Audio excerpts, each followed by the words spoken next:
दोस्तों नमस्कार, मेरा नाम है अनूप आकाश वर्मा और आप देख रहे हैं द रिपोर्टर हिंदी।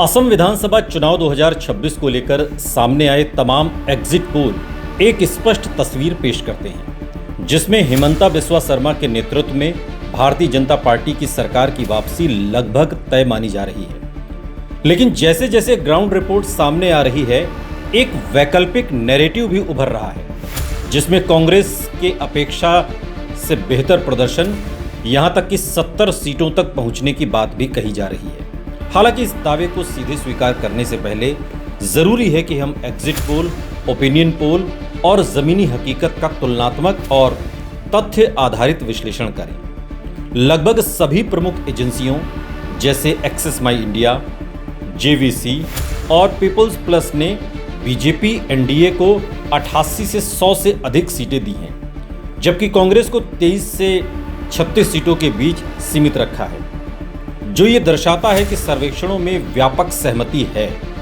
लेकिन चुनावी राजनीति में केवल मैक्रो ट्रेंड ही निर्णायक नहीं होता, बल्कि माइक्रो लेवल यानी सीट दर सीट समीकरण असली खेल तय करते हैं। अगर हम जोन वाइज विश्लेषण शुरू करें तो सबसे पहले अपर असम की बात होती है। जोरहाट, डिब्रूगढ़, तिनसुकिया, लखीमपुर और गोलाघाट जैसी सीटें, जहां पारंपरिक रूप से बीजेपी का वर्चस्व रहा है, जिसका कारण चाय बागान मजदूरों का समर्थन, असमिया अस्मिता की राजनीति और अपेक्षाकृत मजबूत संगठनात्मक ढांचा है। एग्जिट पोल इस पूरे क्षेत्र में बीजेपी को भारी बढ़त देते हैं और कई जगह क्लीन स्वीप की संभावना जताते हैं।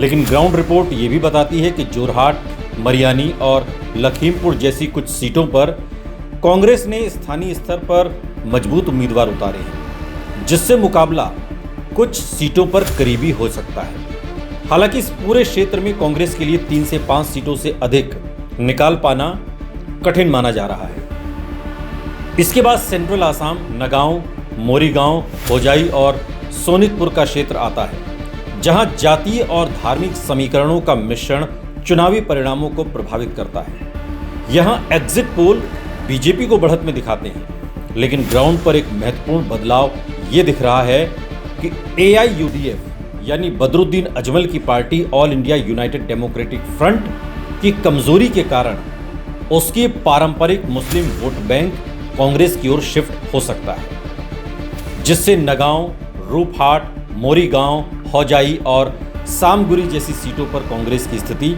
मजबूत होती दिख रही है और इस क्षेत्र से कांग्रेस 6 से 10 सीटें निकाल सकती है। अब आते हैं लोअर आसाम पर। धुबरी, बरपेटा, बोगाईगांव और जलेश्वर, ये कांग्रेस का सबसे मजबूत जोन माना जा रहा है और यहीं से कांग्रेस 70 सीट वाला नैरेटिव सबसे ज्यादा ताकत पकड़ता है, क्योंकि यहां मुस्लिम बहु सीटों पर कांग्रेस को सीधा फायदा मिल रहा है।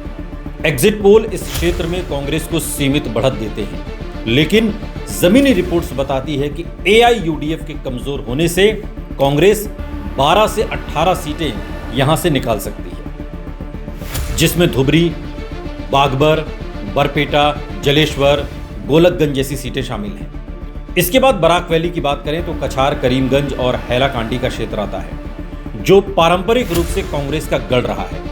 लेकिन यहां बांग्ला हिंदू वोटों के ध्रुवीकरण के कारण बीजेपी भी मजबूत चुनौती पेश कर रही है। एग्जिट पोल इस क्षेत्र में मिश्रित परिणाम दिखाते हैं, जबकि ग्राउंड रिपोर्ट बताती है कि सोनाई, कटिगोरा, करीमगंज साउथ और बदरपुर जैसी सीटों पर कांग्रेस की स्थिति ठीक ठाक है, जिससे उसे 5 से 8 सीटें मिल सकती हैं। वहीं बोडोलैंड और ट्राइबल बेल्ट में क्षेत्रीय दलों और बीजेपी गठबंधन की पकड़ मजबूत बनी हुई है, जिससे कांग्रेस के लिए यहां ज्यादा अवसर नहीं है और वो मुश्किल से 1 से 3 सीटें ही निकाल सकती है। अगर इन सभी जोन्स को जोड़कर देखें तो कांग्रेस की संभावित सीटों का आंकड़ा 27 से 44 के बीच आता है, जो कि एग्जिट पोल के अनुमान 23 से 36 के करीब ही है। भले ही उसका ऊपरी छोर थोड़ा बढ़ा हुआ है, ऐसे में 70 सीटों का दावा वास्तविकता से काफी दूर दिखाई देता है। यह दावा मुख्यतः 3 मान्यताओं पर आधारित है। पहला, AIUDF का पूरा वोट कांग्रेस को ट्रांसफर हो जाए। दूसरा, साइलेंट वोटर फैक्टर बड़े पैमाने पर काम करे। और एग्जिट पोल को गलत साबित करना, और तीसरा एंटी इनकम्बेंसी को ज्यादा आंका जा रहा। लेकिन चुनावी इतिहास बताता है कि इन तीनों फैक्टर का एक साथ और इतने बड़े पैमाने पर प्रभाव पड़ता है तो वो बहुत दुर्लभ होता है। 2021 के असम चुनावों में एग्जिट पोल अपेक्षाकृत सही साबित हुए थे, जिससे इस बार भी उनके पूरी तरह गलत होने की संभावना कम मानी जा रही है। इसलिए निष्कर्ष यही निकलता है कि असम चुनाव 2026 की लड़ाई दो स्तरों पर चल रही है। एक तरफ एग्जिट पोल है जो बीजेपी की राज्यव्यापी मजबूत पकड़ दिखा रहे हैं, तो दूसरी तरफ ग्राउंड रिपोर्ट है जो कांग्रेस को कुछ क्षेत्रों में बेहतर प्रदर्शन करते हुए दिखाती है। लेकिन जब पूरे राज्य का गणित जोड़ा जाता है तो बीजेपी की बढ़त अधिक व्यापक और स्थिर नजर आती है, जबकि कांग्रेस की मजबूती क्षेत्रीय और सीमित है।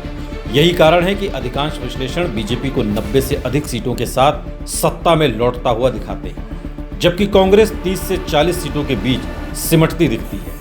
अब ये देखना दिलचस्प होगा कि क्या कोई छिपा हुआ अंडर करंट एग्जिट पोल को गलत साबित करता है या फिर वही होता है जो सर्वे संकेत दे रहे हैं। इसका अंतिम जवाब केवल वास्तविक नतीजों से ही मिलेगा, इसलिए इंतजार कीजिए 4 मई का।